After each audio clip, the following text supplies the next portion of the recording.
আজকের আলোচনার বিষয় হালাল এবং হারাম।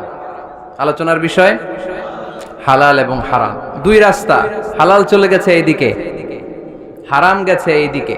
সো আমরা যাব কোন দিকে? ডান দিকে। হালাল খুব বরকতময়, হালালে বরকত বেশি, হারামে বরকত নাই। বিশ্বাস করেন? 1 কোটি টাকা ইনকাম মাসে। কয় কোটি? এরকম লোক আছে না কসবাই?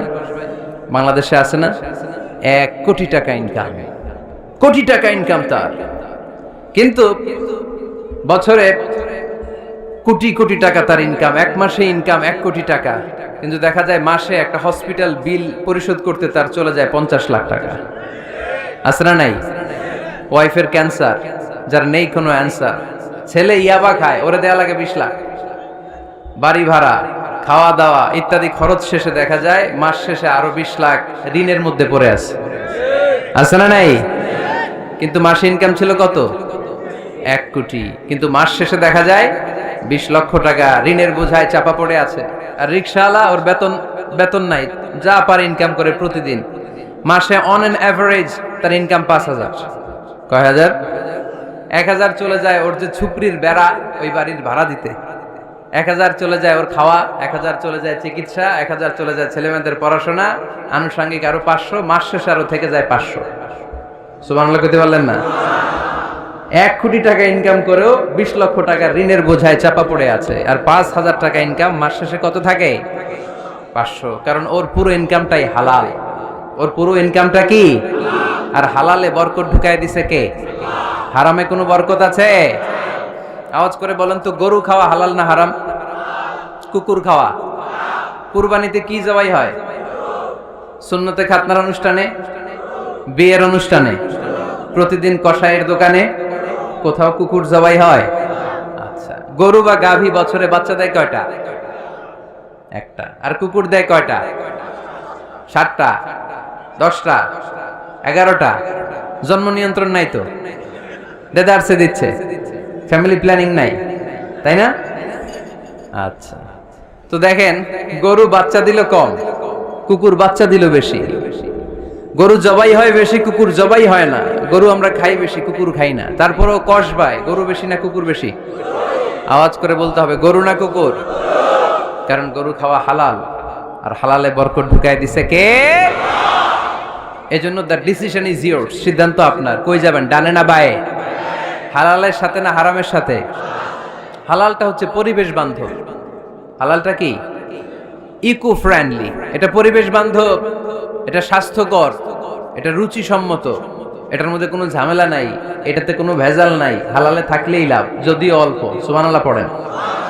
এজন্য রাব্বুল আলামিন বলেন, ইয়া আইয়ুহান নাসু কুলু মিম্মা ফিল আরদি হালালান তাইয়্যিবা ওয়া লা তাত্তাবিউ খুতুওয়াতিশ শাইতান ইন্নাহু লাকুম আদুউম মুবিন। ওহে মানুষেরা, শোনো শোনো, এই জমিনের ভেতরে যেটাকে আমি হালাল করেছি, যেটাকে আমি পবিত্র করেছি, ওইটা খাও, ওইটা গ্রহণ করো। হারাম খেও না, হারাম অর্জন করো না, হারামের কাছেও যেও না। শয়তানের পদাঙ্ক অনুসরণ করো না। জেনে রেখো, শয়তান হলো তোমাদের প্রকাশ্য দুশমন। ঠিক কি না? আদুউম মুবিন। শয়তান আমাদের প্রকাশ্য দুশমন। সে হারামকে আমাদের কাছে চাকচিক্যময় করে তুলে। সে বুঝাতে চায় হারামের মধ্যে আরাম। আসলে হারামে আরাম আছে, হালালের মধ্যে বরকত। এজন্য আমরা সবসময় হালাল অবলম্বন করব। রাজি আছেন তো? কিন্তু আমরা যদি আমাদেরকে প্রশ্ন করি, আমাদের ব্যবসায়, আমাদের চাকরিতে, আমাদের লাইফ লিডিং সিস্টেমে আমরা কি শুধু হালাল খাই? কি খাই? হালালও খাই, সুযোগ পাইলে একটু যদি পাই অমনি ধরে ঘাপুস ঘুপুস। সুযোগ পাইলেই কি ঘাপুস ঘুপুস? ঘাপুস ঘুপুস করা যাবে না। অনেকে আবার আছে দেখবেন, খাওয়ার ক্ষেত্রে হালাল খোঁজে। খাওয়ার ক্ষেত্রে আমি অনেক লোক দেখেছি। থাইল্যান্ডে আমি গেলাম, দেখি যে তার ব্যাপারে জানি যে সরকারি চাকরি করে, লক্ষ লক্ষ টাকা 2 হাতে কামায়। এমনি গাছেরটাও খায়, তলারটাও কুড়ায়। আছে না নাই? তো ইচ্ছে মতো ডানে বায়ে ইনকাম করে, হালাল হারাম দুইটাই খায়। কিন্তু থাইল্যান্ডে যে হালাল খাবার খুঁজতেছে। কি খুঁজতেছে? ওখানে যে জিজ্ঞেস করে যে এই দোকানে কি পর্ক আছে? পর্ক থাকলে খাবো না। পর্ক মানে হচ্ছে শুকরের চর্বি। শুকরের গোশত বা চর্বি মেশানো কোনো খাবার উনি খাবে না, কারণ এটা হারাম। আর ঘুষ যে খায়, এটা খুব হালাল। এরকম ডাকাইত আছে না নাই? তাহলে আমাদের মুসলমানদের সবচেয়ে বড় সমস্যা হচ্ছে আমরা খাওয়ার ক্ষেত্রে হালাল খুঁজি, কিন্তু ইনকামের ক্ষেত্রে ওই জিনিসটা খুঁজি না। এরকম আছে না নাই? না। Your food should be halal, your drinks should be halal, your income should be halal, your dress up, your fashion should be halal, and your entertainment should be halal. আপনার পোশাক হতে হবে হালাল, আপনার খাদ্য হতে হবে হালাল, আপনার উপার্জন হতে হবে হালাল, আপনি যে বিনোদন করছেন এই বিনোদনটাও হতে হবে হালাল। চিল্লায় বলেন ঠিক কিনা? হালাল বিনোদন লাগবে, হালাল ড্রেস আপ লাগবে। ছেলেরা কি স্বর্ণ পড়তে পারবে? ছেলেরা কি সিল্কের জামা পড়তে পারবে? আমরা সিল্কের জামা পরি না, এটা আমাদের জন্য হারাম করেছে কে? ছেলেরা জুয়েলারি পড়তে পারবে? গলায় চেন পড়তে পারবে? হাতে ব্রেসলেট দিতে পারবে? আছে না নাই? এখানেও অনেকের আছে না নাই? দেয়া যাবে? অনেক ছেলে দেখবেন আবার কানের মধ্যে ছিদ্র করে, কসবায় মাশাআল্লাহ এগুলা নাই। আমি বাঁচায় দেওয়ার জন্য কইলাম নাই, আবার ওরা কয় আছে। আছে আছে না, এগুলো করা যাবে? দাড়িতে চুলে কালো রং দেয়া যাবে? এটা ধোঁকাবাজি। এটা কি? মান গাশশানা ফালাইসা মিন্না। আল্লাহর হাবিব সাল্লাল্লাহু আলাইহি ওয়াসাল্লাম বললেন, the person who deceives us he is not among আস। যে আমাদেরকে ধোঁকা দেয় সে কখনো আমার উম্মত হতে পারে না। মদিনার খেজুরের বাজার ভিজিট করতে গেলেন আল্লাহর হাবিব সাল্লাল্লাহু আলাইহি ওয়াসাল্লাম, অডিট করতে গেলেন। যে খেজুরের স্তূপের ভেতরে আল্লাহর হাবিব সাল্লাল্লাহু আলাইহি ওয়াসাল্লাম হাত ঢুকায় দিলেন, ঢুকায় দিয়ে দেখলেন ভিতরে পানি, উপরে শুকনা খেজুর, ভিতরে ভিজা খেজুর। আল্লাহর হাবিব সাল্লাল্লাহু আলাইহি ওয়াসাল্লাম বললেন, ঘটনা কি? ভিজা কেন? ব্যবসায়ী বলতেছে বৃষ্টি হয়েছিল। কি হয়েছিল? তো বৃষ্টি হইলে তো তার নমুনা সব জায়গায় থাকবে। তখন আল্লাহর হাবিব সাল্লাল্লাহু আলাইহি ওয়াসাল্লাম দাঁড়িয়ে বলেছিলেন, খবরদার, মান গাশশানা ফালাইসা মিন্না। যে আমাদেরকে ধোঁকা দেয় সে আমাদের দলভুক্ত হতে পারে না। এজন্য আমরা যেন কাউরে ধোঁকা না দেই, আমরা যেন হারামের সাথে সম্পর্ক জুড়ে না দেই। আমাদের সম্পর্ক হবে হালালের সাথে। চিল্লায় বলতে হবে কিসের সাথে? আজকের মাহফিলটা তখনই সার্থক হবে যখন এই কথাগুলো শুনে আমরা এই সিদ্ধান্তে উপনীত হতে পারবো যে আমার ফুড, আমার ড্রিঙ্কস, আমার ইনকাম, আমার ড্রেস আপ, আমার এন্টারটেইনমেন্ট, আমার সবকিছু হালাল দিয়ে আমি সাজাবো। আমার জীবনটাকে আমি হালাল দিয়ে সাজাবো। রাজি আছি না নাই? সব হালাল হইতে হবে। নারীদের ফ্যাশন, অনেক নারীরা ফ্যাশন সচেতন। খবরদার, নারীরা টাইট ফিটিং পোশাক পরতে পারবে না। পারবে? পাতলা পোশাক পরতে পারবে না। তারা নিজেদেরকে আবৃত করে রাখতে হবে। টাইট ফিটিং পোশাক পরতে পারবে না, অন্য ধর্মের পোশাক পরতে পারবে না, পর চুলা লাগাতে পারবে না। এই ফোর কর্নার্স, এই বর্ডার গুলো মেনে নারী যে কোনো ধরনের ফ্যাশন নিতে পারে। এই ফ্যাশনগুলোকে বৈধ করেছে কে? এজন্য রাব্বুল আলামিন বলেন, ইয়া আইয়ুহান নাসু কুলু মিম্মা ফিল আরদি হালালান তাইয়্যিবা ওয়া লা তাত্তাবিউ খুতুওয়াতিশ শাইতান ইন্নাহু লাকুম আদুউম মুবিন। সুবহানাল্লাহ পড়েন। ওহে মানুষেরা, এই জমিনে যেটা পবিত্র আর হালাল বলে আমি ঘোষণা দিয়েছি সেটা খাও, কারণ সেটাতেই বরকত।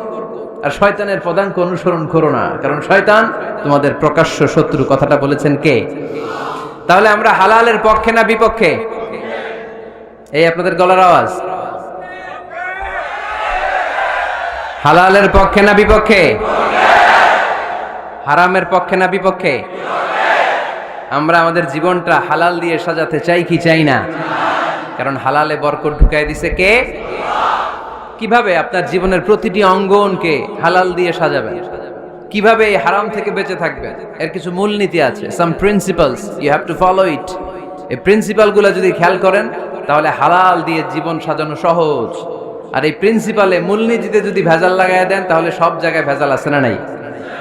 আজকে এই চমৎকার দুপুরে আমরা হালাল হারামের মূলনীতির ব্যাপারে কয়েকটি কথা শুনে বিদায় নিব ইনশাআল্লাহ। পড়েন। হালাল এবং হারামের প্রথম মূলনীতি হচ্ছে আল আসলু ফিল আশিয়াই আল ইবাহা।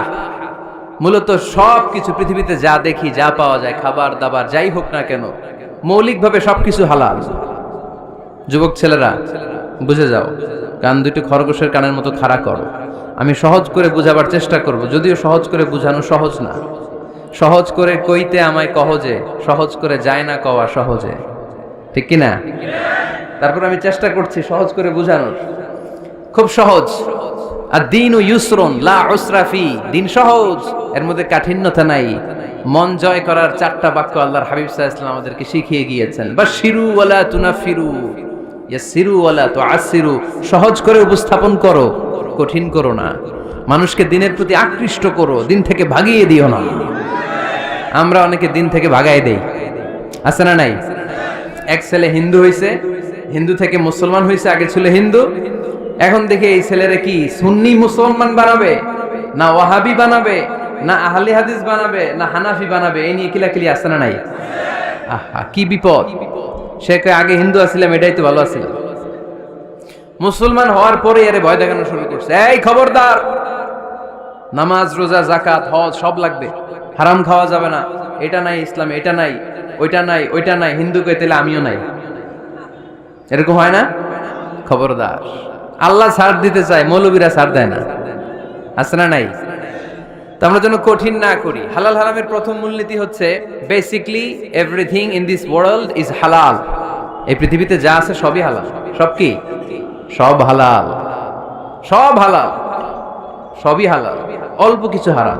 সুবহানাল্লাহ পড়েন। যদি এমন হইতো এই পৃথিবীতে যা আছে সবই হারাম, অল্প কিছু হালাল, খুব ভালো হইতো, তাই না? সুবিধা হইতো আমাদের। তা আমাদের সুবিধা করে দিলেন কে? সুবহানাল্লাহ পড়বেন না? বেসিকলি এভরিথিং ইজ হালাল, পৃথিবীর সব কিছু হালাল।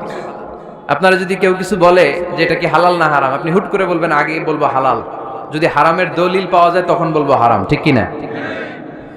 আমাকে যদি বলেন এটা হালাল না হারাম, আমি যদি বলি হালাল, আপনি যদি বলেন দলিল দেন, এটা আপনি ভুল বলবেন। কারণ কোনো কিছু হালাল করতে হলে দলিল লাগে না। কোনো কিছুকে হালাল বলে সাব্যস্ত করতে দলিল লাগে না।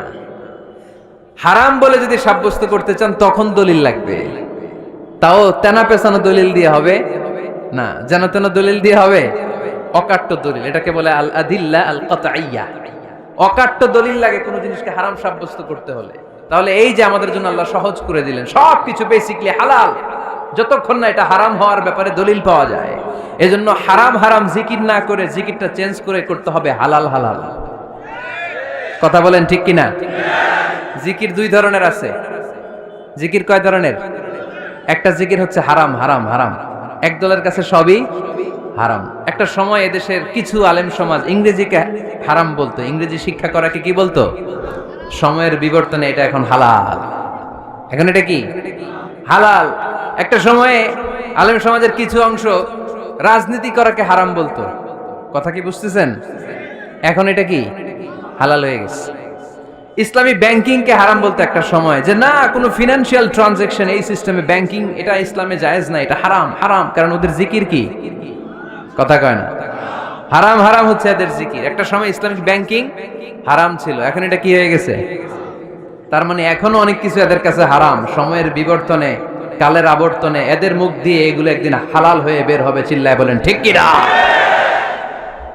এজন্য এই পৃথিবীর সবকিছু মূলত হালাল, যতক্ষণ না হারাম হওয়ার ব্যাপারে দলিল না পাওয়া যায়। হারাম করতে হলে দলিল লাগে, হালাল বানানোর জন্য দলিল লাগে না। আবার যেন তেন কোনো দলিল দিয়ে, ঠুনকো কোনো দলিল দিয়ে কোনো জিনিসকে হারাম করা যায় না। হারাম করতে হলে অকাট্য দলিলের প্রয়োজন হয়। কথা বুঝতে পেরেছেন? প্রথম মূলনীতি ক্লিয়ার সবার কাছে? আল্লাহর হাবিব সাল্লাল্লাহু আলাইহি ওয়াসাল্লাম বলতেন হালাকাল মুতানাত্তিউন, যারা মুতানাত্তিউন তাদের ধ্বংস, তাদের উপর আল্লাহ লানাত। সাহাবারা বললেন ইয়া রাসূলুল্লাহ, ইয়া হাবিবাল্লাহ, মান হুমুল মুতানাত্তিউন? মুতানাত্তিউন কারা, যাদের উপর আপনি লানত দিলেন, যাদের ধ্বংসের কথা বললেন? বিশ্বনবী বললেন আল্লাহর দেয়া হালাল বিষয়কে যারা সমাজের মধ্যে হারাম বলে প্রচার করে তারাই হলো সমাজের মুতানাত্তিউন। নাউজুবিল্লাহ পড়েন। قل من حرم زينة الله التي أخرج لعباده والطيبات من الرزق। এজন্য আল্লাহ ডেকে বললেন খবরদার, কে আছে সমাজের মধ্যে আমার দেয়া হালাল সাজসজ্জাগুলোকে, পবিত্র জিনিসগুলোকে হারাম বলে ফতোয়া তুলে, তাদের উপর আমার লানত। খবরদার, আল্লাহ যেটাকে হালাল বলছে এটাকে হারাম বলার স্পর্ধা দেখাবেন না। এটারে হারাম বলা যাবে? তাহলে প্রথম মূলনীতি কি সবাই বুঝতে পারছেন? বুঝতে পেরেছেন? এই দুনিয়াতে বেসিকলি সবকিছু কি? আওয়াজ করে বলেন। আর হালাল প্রমাণ করতে দলিল লাগে। কি প্রমাণ করতে দলিল লাগে? হারাম। এজন্য আমাদের জিকিরটা একটু চেঞ্জ করে দিব। আমরা হারাম হারাম না বলে কি বলবো? হালাল হালাল। যখনই দলিল পাবো তখন জিকির শুরু করব হারাম। কথা বোঝে নাই বোধহয়? দলিল পাওয়ার আগ পর্যন্ত সব কি? আরো জোরে বলেন। দলিল পাওয়ার পরে সেটা হয়ে যাবে হারাম। প্রথম মূলনীতি ক্লিয়ার? সবার কাছে ক্লিয়ার? কষ্ট হইতেছে? শেষ করে দিব? আরো কয়েক মিনিট শুনবেন? আচ্ছা, দ্বিতীয় মূলনীতি হচ্ছে হালাল হচ্ছে আনলিমিটেড। হালাল কি? কথা বলেন। আনলিমিটেড। আর হারাম হচ্ছে লিমিটেড। হারাম হচ্ছে সসীম, হালাল হচ্ছে অসীম। হালাল গুণে শেষ করা যায় না, কিন্তু হারাম গুণে শেষ করা যায়। সুবহানাল্লাহ পড়তে পারলেন না? যদি এমন হইতো হারাম আনলিমিটেড, সবই হারাম, আর হালাল হচ্ছে লিমিটেড, হালাল গুণা যায়, এমন যদি হইতো আমাদের জন্য কঠিন হয়ে যেত না? আমাদের জন্য এটা সহজ করে দিলেন কে? দেখেন কোরআনে যত জায়গায় আল্লাহ হালালের ঘোষণা দিয়েছেন, আল্লাহ ব্যাপকভাবে দিয়েছেন। আল্লাহ বলেছেন উহিল্লা লাকুম বাহিমাতুল আনআম, এই পৃথিবীতে যত গবাদি পশু আছে সব খাওয়া হালাল, ইল্লা মা ইউতলা আলাইকুম, তবে হাতে গোনা অল্প কয়েকটা ছাড়া, যেগুলো এখনই তোমাদেরকে তেলাওয়াত করে শোনানো হবে। পড়েন সুবহানাল্লাহ। আবার আল্লাহ বললেন উহিল্লা লাকুম সাইদুল বাহরি ওয়া তাআমুহু, সাগরের মধ্যে যত প্রাণী পাওয়া যায়, মাছ পাওয়া যায়, কাঁকড়া পাওয়া যায়, সব খাওয়াকে হালাল করে দিলেন কে? সাগরে যত ধরনের প্রাণী আছে, কাঁকড়া বলেন, তিমি বলেন, যা বলেন, সব হালাল, হাতে গোনা অল্প কয়েকটা ছাড়া। সুবহানাল্লাহ পড়েন। তার মানে যখনই আল্লাহ তাআলা হালালের ঘোষণা দেন, আল্লাহ তাআলা এটাকে ব্যাপকভাবে ঘোষণা দেন। আর যখনই আল্লাহ হারামের ঘোষণা দেন কোরআনের ভেতরে, তখন আল্লাহ গুনে গুনে দেন। কিভাবে দেন? حرمت عليكم الميتة والدم ولحم الخنزير وما أهل لغير الله به والمنخنقة والموقوذة والمتردية والنطيحة, গুনে গুনে দিয়েছেন। সুবহানাল্লাহ পড়ে। যখন আল্লাহ বললেন হালাল, তখন বললেন চার পাওয়ালা যত জন্তু আছে হালাল, অল্প কয়েকটা ছাড়া। যখন ঘোষণা দিলেন হালালের, আল্লাহ বললেন সাগরের ভেতরে যত প্রাণী পাওয়া যায় সব খাওয়া হালাল, অল্প কয়েকটা ছাড়া। কিন্তু হারামের ঘোষণা যখন আল্লাহ কোরআনে দিলেন, তখন ব্যাপকভাবে দেয় নাই, গুনে গুনে দিছেন। রক্ত খাওয়া হারাম, মরা প্রাণী খাওয়া হারাম, শূকর খাওয়া হারাম, আল্লাহর নাম ছাড়া অন্য কোনো নামে বলি দেওয়া হয়েছে এরকম প্রাণী খাওয়া হারাম, সিংহের গুতা খায় কোনো প্রাণী মারা গেছে ওইটা হারাম। এরকম গুনে গুনে অল্প কয়েকটা হারাম, বাকি সব কিছুকে আমাদের জন্য হালাল করে দিয়েছে কে? আবার যদি আল্লাহর জিজ্ঞেস করে আল্লাহ কাদেরকে বিয়ে করতে পারবো, আল্লাহ বলবে সবাইরে বিয়ে করবি। বাংলাদেশের নারীরা বিয়ে করা হালাল, পাকিস্তানের মেয়েদেরকে বিয়ে করা হালাল, সৌদি আরবের নারীদেরকে বিয়ে করা হালাল, এই বাংলাদেশের সিলেটের মেয়েদেরকে বিয়ে করা হালাল, ঢাকার মেয়েদেরকে বিয়ে করা হালাল, চট্টগ্রামের মেয়েদেরকে বিয়ে করা হালাল। হালালের কোনো শেষ নাই। সুবহানাল্লাহ পড়েন। কিন্তু যখন জিজ্ঞেস করলাম তাহলে কাকে কাকে বিয়ে করা হারাম, তখনই আল্লাহ গুনে গুনে 14 জনের নাম বলে দিলেন। পড়েন সুবহানাল্লাহ। হুররিমাত আলাইকুম উম্মাহাতুকুম ওয়া বানাতুকুম ওয়া আখাওয়াতুকুম ওয়া আম্মাতুকুম ওয়া খালাতুকুম ওয়া বানাতুল আখি ওয়া বানাতুল উখত। চিল্লায় পড়েন আল্লাহু আকবার। যখন হালাল, তখন ব্যাপকভাবে বললেন সব মেয়েদেরকে বিয়ে করতে পারো। মুসলিম যত নারী হয়, বাংলাদেশের হোক, পাকিস্তানের হোক, ইন্ডিয়ার হোক, গোটা বিশ্বের যে কোনো জায়গার মুসলিম নারী হলেই সেটা হালাল। কিন্তু হারাম কোনটা যখন জিজ্ঞেস করলাম, গুনে গুনে বললেন মাকে বিয়ে করা হারাম, নিজের কন্যাকে বিয়ে করা হারাম, বোনকে বিয়ে করা হারাম, ফুফিকে বিয়ে করা হারাম, খালাকে বিয়ে করা হারাম, ভাতিজিকে বিয়ে করা হারাম, নিজের ভাগ্নিকে বিয়ে করা হারাম। সুবহানাল্লাহ পড়বেন না? তাহলে সহজ না কঠিন? চিল্লায় বলেন। কি সহজ ইসলাম, কত সহজ। দাঁড়িয়ে নামাজ পড়া ফরজ, দাঁড়াতে পারতেছেন না, বসে পড়লেও কবুল করবে কে? অজু করে নামাজ পড়া কি? পানি নাই, তায়াম্মুম করে নামাজ পড়লে কবুল করবে কে? বিয়েতে মোহরানা দেওয়া কি? মোহরানা নাই। এক সাহাবী বললেন ইয়া রাসূলুল্লাহ বিয়ে করব, মোহরানা আছে? না। কি আছে? তো কিচ্ছু নাই। তো কিচ্ছু না থাকলে বিয়ে করবো কেন? মোহরানা দেওয়া লাগবে না? কোরআন পারো? পারি। কয়টা সূরা? এতটা সূরা। এক নারীকে জিজ্ঞেস করলেন কোরআন পারো? বলে না, পারি না। আল্লাহর হাবিব সাল্লাল্লাহু আলাইহি ওয়াসাল্লাম দুইজনকে বিয়ে পড়ায় দিলেন। আর নারীকে বললেন মা তুমি কোরআন পারো না, কিন্তু তোমার স্বামী কোরআন পারে, তোমার স্বামী টাকা দিয়ে পয়সা দিয়ে তোমাকে মোহরানা দিবে, সামর্থ্য তার নাই, সে প্রতিদিন তোমার একটু একটু করে কোরআন শিখায় দিবে, এটাই মা তোর বিয়ের মোহর। সহজ না কঠিন? আর কোনদিন ইসলামকে কঠিন বলবেন? কেউ কঠিন বললে ওটা শুনবেন? আওয়াজ করে বলতে হবে ইসলাম কি কঠিন না সহজ? মাশাআল্লাহ, দুইটা মূলনীতি বুঝে গেছেন না?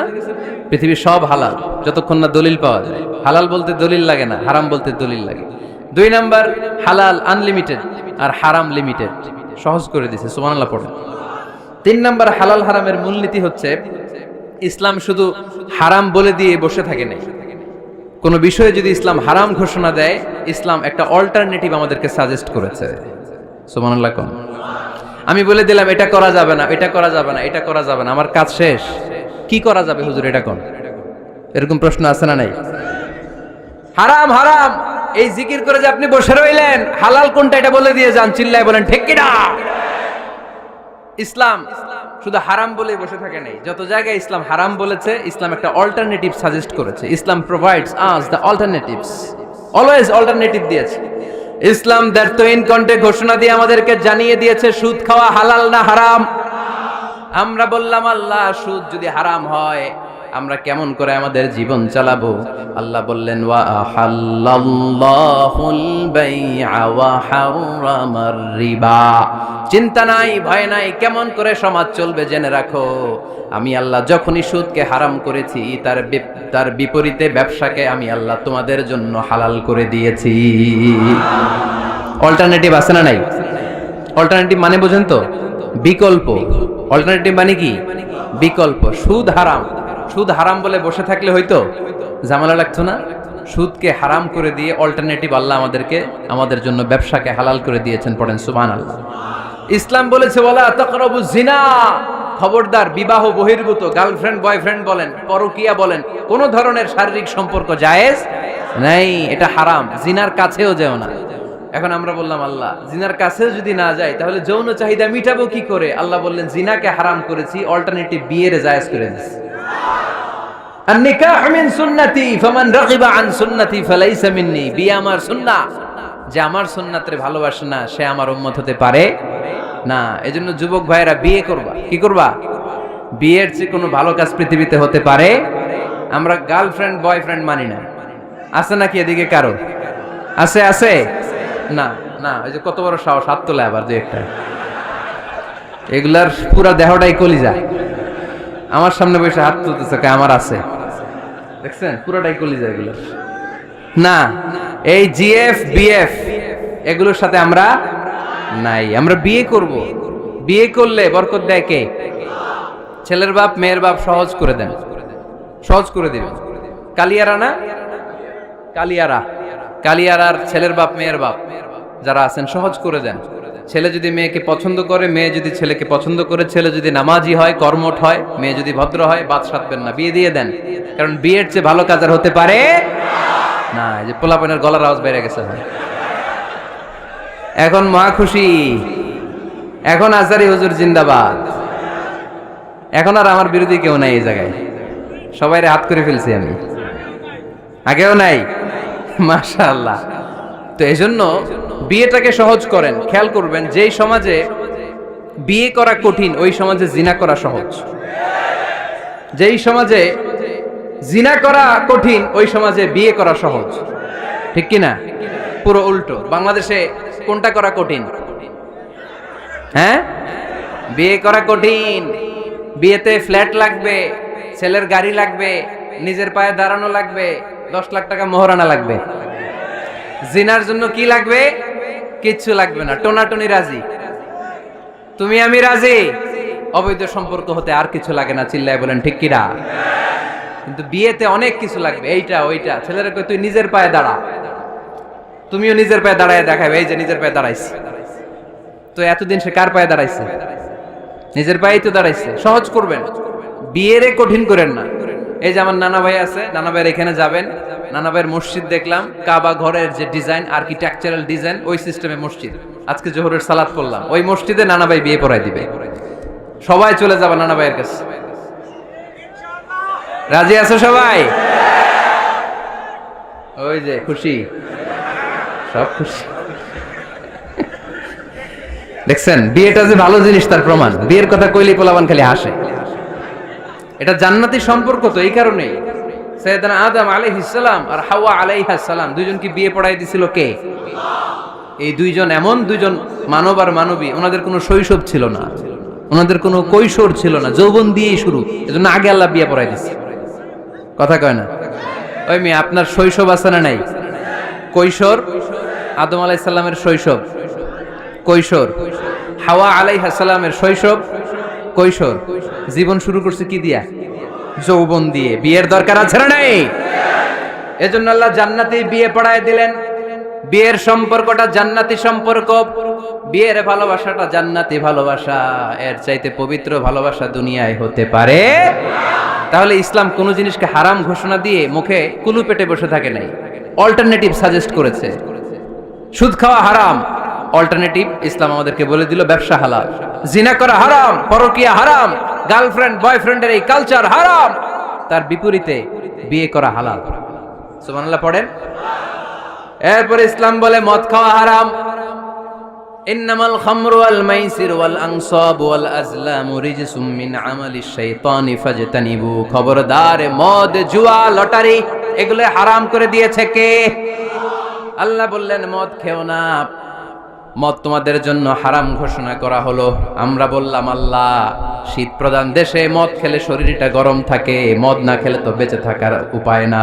স্ক্যান্ডিনেভিয়ান কান্ট্রিগুলোতে, সাইবেরিয়াতে মদ না খেলে ওদের বাঁচার উপায় নাই। এখন অল্টারনেটিভের দরকার আছে না নাই? আল্লাহ বললেন মদকে হারাম করেছি, কিন্তু মধু খাওয়াকে হালাল করে দিয়েছি। মধু খান আপনারা? আজকে খাইছেন কে কে দেখি? আজকে অনেকে খাইছেন? মাশাআল্লাহ, হাত নামান। মধু 5-6 চামচ খেয়ে দেখেন একসাথে। মদের বাবা এটা, চিল্লায় বলেন ঠিক কিনা? শরীর গরম হবে, অনেক অনেক শক্তি হবে। মধুর মধ্যে আছে ফ্রুকটোজ। কি আছে? ফলের মধ্যে আছে সুক্রোজ, আর চিনিতে আছে গ্লুকোজ। ফ্রুকটোজ আর সুক্রোজ এটা স্বাস্থ্যসম্মত, এটা ভেরি হেলদি ডায়েট। এটা খাবেন, তাহলে সুস্থ রাখবে কে? তাহলে সুক্রোজ খাবো, ফ্রুকটোজ খাবো, আর গ্লুকোজ কমাই দিব। রাজি আছেন তো? এরপর ইসলাম আমাদেরকে বলল ঢোল বাদ্য বাজানো এটা হারাম, অশ্লীল গান বাজনা হারাম, নাচানাচি হারাম।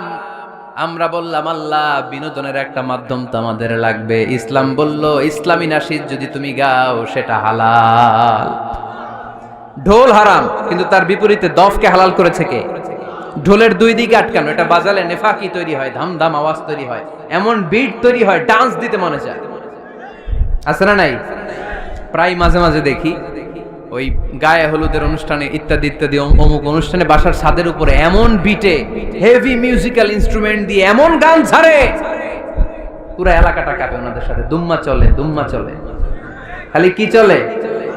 দুম্মা চলে। খেয়াল করছেন? আপনার কাছে যদি বাজায় এই টেবিলটা কাঁপবে, সাথে সাথে আপনার শরীরও কাঁপবে, আপনাকে ক্রেজি বানাবে। ইসলাম বলেছে না, যেটা তোমাকে ক্রেজি বানায়, যেটা তোমাকে অস্থির বানায়, যেটা তোমাকে অশ্লীল বানায়, ওটাকে হারাম করেছে কে? কিন্তু তার বিপরীতে সুস্থ বিনোদন আমাদের জন্য হালাল করে দিয়েছে কে? ঢোল বাজানো হারাম, কিন্তু ঢোলের বিপরীতে ইসলাম আমাদের জন্য দফ বাজানো জায়েজ করে দিলেন। আল্লাহর হাবিব সাল্লাল্লাহু আলাইহি ওয়াসাল্লাম যখন মক্কা থেকে হিজরত করে মদিনাতে গেলেন, মদিনার সানিয়াতুল ওয়াদা নামক জায়গায় মদিনার আবাল বৃদ্ধ বনিতা, সাহাবারা, নারীরা, পুরুষেরা, ছোট্ট সোনামণিরা দফ হাতে নিয়ে বিশ্বনবীকে ওয়েলকাম জানাতে শুরু করলো। তলাআল বাদরু আলাইনা মিন সানিয়াতিল ওয়াদা ওয়াজাবা শুকরু আলাইনা মাদআ লিল্লাহি দা আইয়ুহাল মাবউসু ফিনা জিতা মিন আমরিল মুতা' জিতা শারাফতাল মাদিনা মারহাবান ইয়া খায়রাদা। সবাই পড়েন তলাআল বাদরু আলাইনা মিন সানিয়াতিল ওয়াদা ওয়াজাবা শুকরু আলাইনা মাদআ লিল্লাহি দা। সুবহানাল্লাহ পড়েন।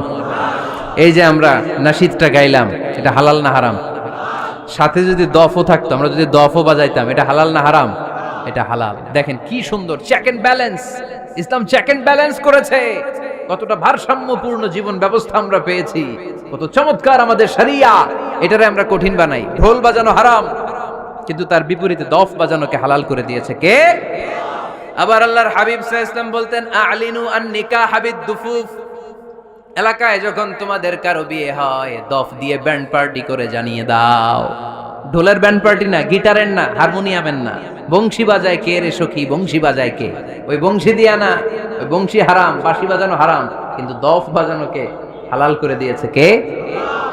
বিয়ের ঘোষণায় দফ বাজিয়ে ব্যান্ড পার্টি করতে বলেছে বিষ্ণু ঈসা ইসলাম। কারণ বিয়েতে একজন নারী পুরুষের যেই সম্পর্ক হয়, জিনা বা ব্যভিচারে একই সম্পর্ক হয়, পার্থক্য হচ্ছে এটা সামাজিক স্বীকৃতি আছে, জিনার স্বীকৃতি নাই, ঠিক কিনা? এই জন্য বিয়ে গোপন করে করা যায় না, এটা অ্যানাউন্স করে করতে হয়।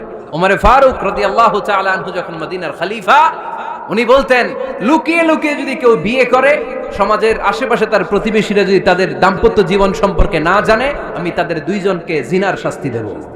কারণ লুকিয়ে বিয়ে করা যায় না, সবাইকে জানিয়ে অ্যানাউন্স করে সবার দোয়া নিয়ে বিয়ের পিড়িতে বসতে হয়। চিল্লায় বলেন ঠিক কিনা? এজন্য ইসলাম শুধু হারাম বলে জিকির করে নাই, যেখানেই হারাম তার বিপরীতে ইসলাম হালালের বিকল্প দিয়েছে, ঠিক কিনা? এই নিয়মটা বুঝতে পারছেন? সবার কাছে ক্লিয়ার?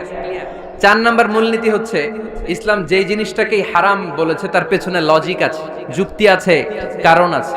3টা কারণ থাকার কারণে কোনো বিষয়কে ইসলাম হারাম বলে। হয়তো সেটা খাবিস, অপবিত্র, যেমন পেশাব পায়খানা খাওয়া যাবে, হালাল না হারাম? কারণ এটা অপবিত্র, ঠিক কিনা? 2 নাম্বার হচ্ছে মোদের, এটা ক্ষতিকর। ইয়াবা খাওয়া, এটার মধ্যে অনেক লাভ আছে না? হ্যাঁ, গাঞ্জা খাওয়া, সিগারেট খাওয়া, হ্যাঁ, স্মোকিং কজেস ক্যান্সার। ধূমপানে কি হয়? কর্কট রোগ হয়। পৃথিবীতে এই একমাত্র খাবার যেটা টয়লেটে ঢুকে খাওয়া যায়।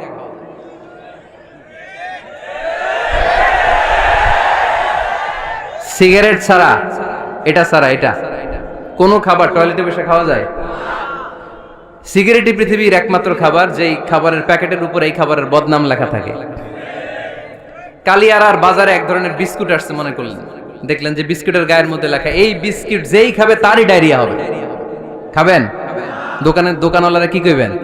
তোরটা তুই খা, তোর ডায়রিয়া হোক, তোর 14 গোষ্ঠীর হোক, আমরা খাবো না টাকা দিয়ে, ঠিক কিনা?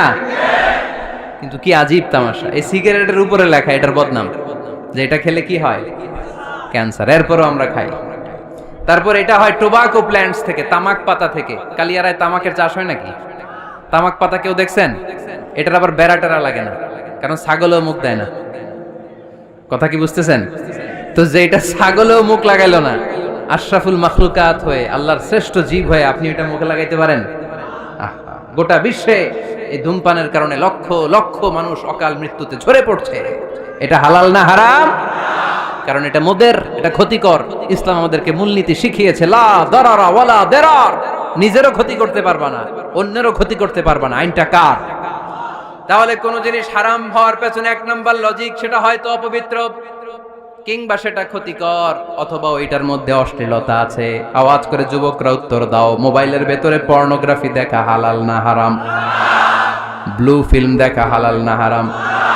নেকেড ভিডিও দেখা হালাল না হারাম? কারণ এটা অশ্লীল, ঠিক কিনা? তাহলে যেটা হারাম, 3টা কারণে কোন জিনিসকে ইসলাম হালাল বলে হারাম বলে অ্যানাউন্স করেছে। হয় এটা অপবিত্র, নয় ওইটা ক্ষতিকর, নয় ওইটা অশ্লীল। কয়টা? হয় অপবিত্র, অথবা ক্ষতিকর, অথবা অশ্লীল। পৃথিবীতে যত জিনিসকে ইসলাম হারাম বলে ঘোষণা করেছে তার প্রত্যেকটার মধ্যে 3টার কোনো না কোনো একটা আছে, না নাই? এই 3টা জিনিস, 3টার একটা না পাওয়া গেলে কোনো জিনিসকে হারাম বলে ঘোষণা দেওয়া যাবে? এরপর ইসলাম আমাদেরকে শিখিয়েছে 5 নাম্বার মূলনীতি, মুকদ্দামাতুল হারামে হারাম। হারামের সূচনাটাও হারাম। কোন বেগানা নারীর দিকে তাকিয়ে থাকা হারাম হওয়ার কথা ছিল না, কিন্তু যেহেতু এই তাকানোটা এক সময় জিনার দিকে নিতে পারে, তাই এই তাকানোটা কেউ হারাম করেছে কে? আন-নাযার, এই দৃষ্টিটা বড় ভয়ঙ্কর। আল্লাহর হাবিব সাল্লাল্লাহু আলাইহি ওয়াসাল্লাম বলেছেন, আন-নাযার সাহামুন মাসমুমুন মিন সিহামি ইবলিস। এই দৃষ্টি, লাগামহীন দৃষ্টি, শয়তানের বিষ মাখানো তীরবানের মধ্যে থেকে একটা ভয়ঙ্কর তীর। এই তীর দিয়ে শয়তান যুবকদেরকে কাবু করে ফেলে। ডাইরেক্টলি শারীরিক সম্পর্কের দিকে কেউ যায় না, প্রথমে বদনজর, প্রথমে কি কথা কয় না, গলার সাউন্ড এখন কমে আসছে, এখন বিপরীতে ঘা পড়তেছে, তো এখন আর সাউন্ড নাই। প্রথমে শুরু হয় কি দিয়ে? বদনজর, লাগামহীন নজর। তারপরে মুচকি হাসির বিতরণ, চোখে চোখে কথা হয়, আচ্ছা না নাই? হাসি বিতরণ হয়, মোবাইল নাম্বার আদান প্রদান হয়, ফেসবুকের আইডি শেয়ার হয়, তারপরে রাত জেগে কম্বলের নিচে চ্যাটিং ফ্যাটিং আছে না নাই? তারপরে চলে আসে 14ই ফেব্রুয়ারি, বিশ্ব বেহায়া দিবস, ঠিক কিনা? দেখছেন ধাপগুলো, দেখছেন স্টেপ বাই স্টেপ হারামের দিকে যায়, এরপর অবৈধ দৈহিক সম্পর্কের দিকে যায়। আল্লাহ এই গজব থেকে তুমি আমার ছেলেদেরকে বাঁচাও, আমার দেশের মেয়েদেরকে বাঁচাও, চিল্লায় পড়ে না আমিন। তাহলে শুরু হয়েছিল কি দিয়ে? কি নজর? কি নজর? বদ নজর। এটা দিয়ে শুরু, জিনা দিয়ে শেষ। এজন্য ইসলাম বলে মুকদ্দামাতুল হারামে হারাম, মা ইউআদ্দি ইলাল হারাম ফাহুয়া হারাম। যেটা হারামের দিকে তোমাকে ধীরে ধীরে গ্রাজুয়ালি পৌঁছে দিবে, ওটাকেও হারাম ঘোষণা করেছে কে? এজন্য বিষ্ণু ঈসা ইসলাম ওনার মেয়ের জামাতা সাইয়েদনা আলী রাদিয়াল্লাহু তাআলা আনহুকে বলেছেন, আলী খবরদার, লা তুতবি'ন নাযরাতান নাযরা, এক নজর যদি ভুল করে কোনো নারীর চেহারার দিকে তোমার পড়ে যায়, খবরদার দ্বিতীয় নজর দিও না। ফা ইন্না লাকাল উলা ওয়া লাইসাত লাকাল আখিরা, কারণ প্রথম নজর ভুল করে পড়ে গেলে ক্ষমা করবে কে? কিন্তু তার সৌন্দর্য উপভোগের জন্য বারবার তার দেহের দিকে তাকালে, বারবার তার চেহারার দিকে তাকালে আমল নামাটা গুনাহ দিয়ে ভর্তি করে দিবে কে? আল্লাহ চেক এন্ড ব্যালেন্স করেছেন। পুরুষদেরকেও বলেছে চোখ নামাও, কুল্লিল মুমিনিনা ইয়াগুদ্দু মিন আবসারিহিম, lower your gaze, lower your eyesight. নারীকেও একই কথা বললেন, কুল্লিল মুমিনাতি ইয়াগুদ্দুনা মিন আবসারিহিন্না, ও নারীরা তোমরাও চোখ নামাও, নজরকে ঠিক করো। এই বদনজর সব সর্বনাশের মূল। জোরে বলেন ঠিক কিনা? এখান থেকেই ধীরে ধীরে ধীরে ধীরে অবৈধ দৈহিক সম্পর্কের দিকে যায়। এজন্য এই বদনজরটারও হারাম ঘোষণা করেছে কে? এই মূলনীতি বুঝতে পেরেছেন? 7 নাম্বার মূলনীতি হচ্ছে আল হাইলাতু বিল হারামি হারাম, হারাম খাওয়ার জন্য কৌশল করাও হারাম। কথা বুঝেন নাই কালিয়ারার ভাইরা? কথা বুঝেন নাই না? আল হাইলাতু বিল হারামি হারাম, হারাম খাওয়ার জন্য কৌশল করাটাও কি হারাম? আওয়াজ করে উত্তর দেন, ঘুষ খাওয়া কি? সবাই বলেন হারাম। এখন ঘুষরে যদি কৌশল করে খান, ওটা হালাল হয়ে যাবে না? ঘুষের নাম দিছে এখন হাদিয়া। ঘুষের নাম কি? আবার ঘুষের নাম দিছে বকশিস, ঘুষের নাম দিছে স্পিড মানি। ঘুষের নাম কি? তার নাম চেঞ্জ করলে হালাল হয়ে যাবে? আমি ফেসবুকে এক জায়গায় দেখলাম লেখা হালাল অ্যালকোহল, মানে হালাল মদ। কি লেখা? হালাল অ্যালকোহল, হালাল মদ। মদ কি হালাল হইতে পারে? লেভেল লাগালে হালাল হয়ে যাবে? সহিহ বুখারীর বর্ণনা, আল্লাহ রাসূল সাল্লাল্লাহু আলাইহি ওয়াসাল্লাম এক সাহাবীকে এক এলাকায় যাকাতের সম্পদ উত্তোলন করে নিয়ে আসার জন্য পাঠালেন। উনি গেলেন, যে যাকাতের সম্পদ নিয়ে আসলেন, এসে বললেন হাযা লাকুম ওয়া হাযা উহদিয়া লি। সহিহ বুখারীর বর্ণনা, আল্লাহ রাসূল সাল্লাল্লাহু আলাইহি ওয়াসাল্লামের কাছে এসে বললেন, এই যে ছাগল গরু দেখতে পাচ্ছ, এগুলো আমি যাকাতের সুপারভাইজার হিসেবে ওই এলাকা থেকে উত্তোলন করে এনেছি, এগুলো বাইতুল মালের, আর এগুলো আমার। এগুলো আল্লাহ রাসূল সাল্লাল্লাহু আলাইহি ওয়াসাল্লাম রেগে গেলেন। আল্লাহর হাবিব সাল্লাল্লাহু আলাইহি ওয়াসাল্লাম বললেন, এগুলো তোমার, এগুলো পাইলা কেমনে? সে বলল, এগুলো আমারে হাদিয়া দিছে। বিশ্বনবী বললেন, তুমি যদি ওই এলাকায় না যেতা, তোমার ঘরে বসে থাকতা, তোমারে হাদিয়া দিত নাকি? কয় না। বিশ্বনবী বললেন, এইটার নামই ঘুষ। এইটার নাম কি? কারণ ওরা তোমাকে হাদিয়া দিছে এই কারণে, তুমি যখন যাকাতের হিসাব করবা, তুমি যেন নাদুস নুদুস ছাগলগুলো নিয়ে না আসো, তুমি যেন বড় সাইজের ওটগুলো নিয়ে না আসো, তুমি যাতে যাকাতের হিসাব করতে যে একটু ছাড় দাও, ওদেরকে একটু সুযোগ দাও, ওদেরকে আলাদা অ্যাডভান্টেজ দাও, এক্সট্রা প্রিভিলেজ দাও, এজন্য আগেই তোমারে হাদিয়ার নামে ঘুষ দিয়ে বশ করে রেখেছে। চিল্লায় বলেন ঠিক কিনা? হাদিয়ারে, ঘুষকে হাদিয়ার লেভেল লাগালে, ঘুষকে বকশিসের লেভেল লাগালে এই ঘুষ কখনো জায়েজ হতে পারে না। এজন্য হারাম খাওয়ার জন্য কৌশল করাও কি হারাম।